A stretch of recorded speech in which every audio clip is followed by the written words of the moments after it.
I have a question for you. When was the last time you had sex with your partner? The last time the two of you were intimate? Do you remember the date? Remember the month? How about the year?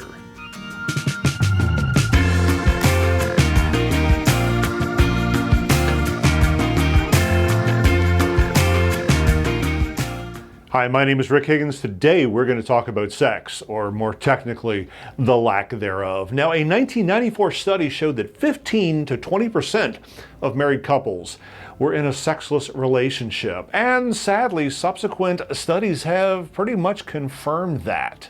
Think about it. Almost a fifth of all adult couples are living in a sexless relationship. Now, before we go much farther, let's define what sexless means. According to the experts, the average couple has sex 58 times per year, or just over once a week. And they define sexless as less than 10 times a year. And by the way, they're defining sex as not just intercourse, but also sexual intimacy.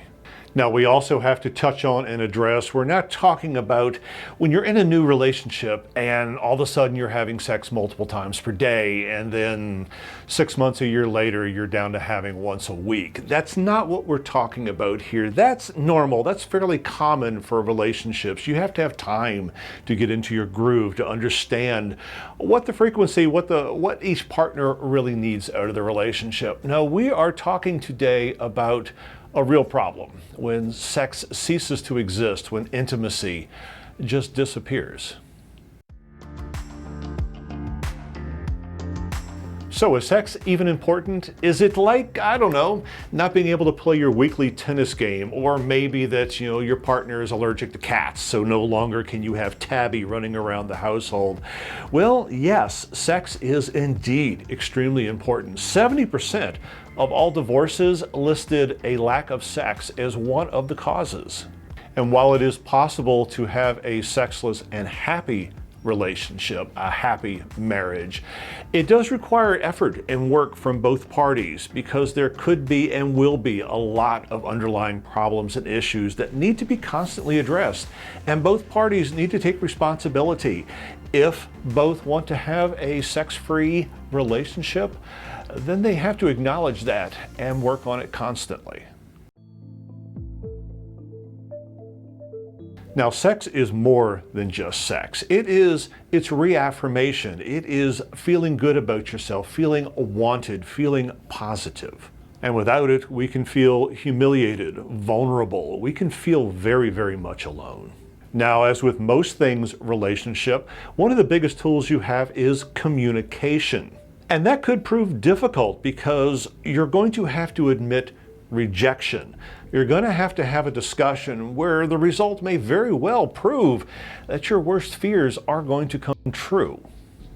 It's a discussion where both parties are going to feel extremely vulnerable. Now, this situation usually has two positions, if you'll excuse the bad pun. There is a requester and a rejecter. And both of those roles have their own issues, their own problems, and their own responsibilities. The requester has the burden of vulnerability. They are the ones who initiate sex. They are the ones who ask the question, would you like to? Do you desire me? Can we tonight? And then they have to sit and wait for the answer. It is a very vulnerable time, because more than likely in this relationship, the answer is going to be no. And the requester is going to feel resentful, is going to feel hurt. They're going to start asking questions like, what is wrong with me? So the requester is the person who has the responsibility of starting the intimacy, and the one who usually is hurt the most by the answer being no, not tonight. The rejecter may be unwilling to admit that there is a problem, either emotionally, mentally, or physically. They may find it easier just to say, no, not tonight. Hey, how about a rain check? They may not be willing to face that there are problems in the relationship or problems with themselves. And they, the rejecter, can also become very resentful. They can be resentful that their partner is asking too much of them, that is constantly pressuring them into being intimate and into having sex. They can have their own type of resentment. Now, both of these parties, the requester and the rejecter, they both have the same responsibility. They have the responsibility to get out of their ruts, to stop walking that same path.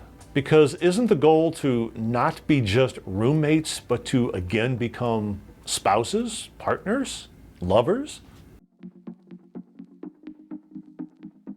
Again, communication is a real large part of this. Now, write each other a letter and then schedule some time to sit down and talk and listen about what the other person is feeling. No distractions, by the way. Cell phones go in the other room, kids go in the other room, or whatever you got in the other room, and learn to listen to each other. What is the other person feeling? This is not about a compromise. This is not about a battle of wills. This is about finding something that works in your relationship. And the only way that you can do that is by understanding, deeply understanding, what your partner's needs are and what their feelings are, and to empathize and understand them. Now, follow through on this is probably just as or more important than the discussion itself. Now, picture this. You are the requester. You have laid your feelings out on the table, and the next day, nothing changes. You're back on the same tried and true path. Well, instead of just being rejected in the moment, you've been wholesale rejected for your feelings, for your life, for your needs. You absolutely need to follow through with whatever you were talking about, whatever you decided, whichever direction you need to go in. Now, if you were a couple and you could not find common ground, you could not find understanding, you could not find a way forward, you may need professional help. And there is absolutely nothing wrong with this, whether it's a marriage or relationships counselor or even a sexual counselor.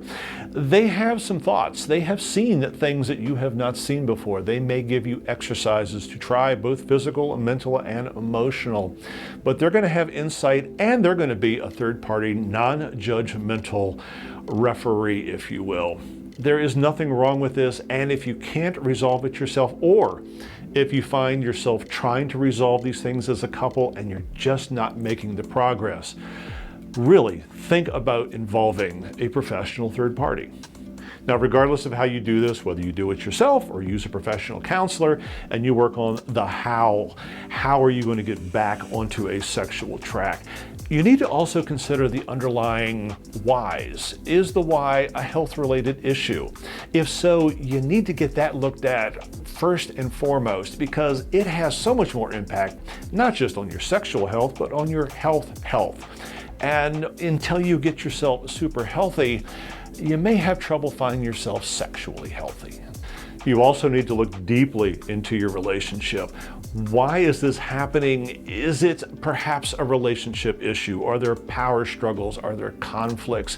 Is there some underlying issue in the relationship that you just haven't talked about or don't want to face?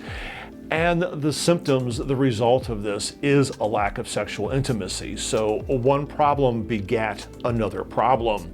Well, perhaps you need to work on the first problem first.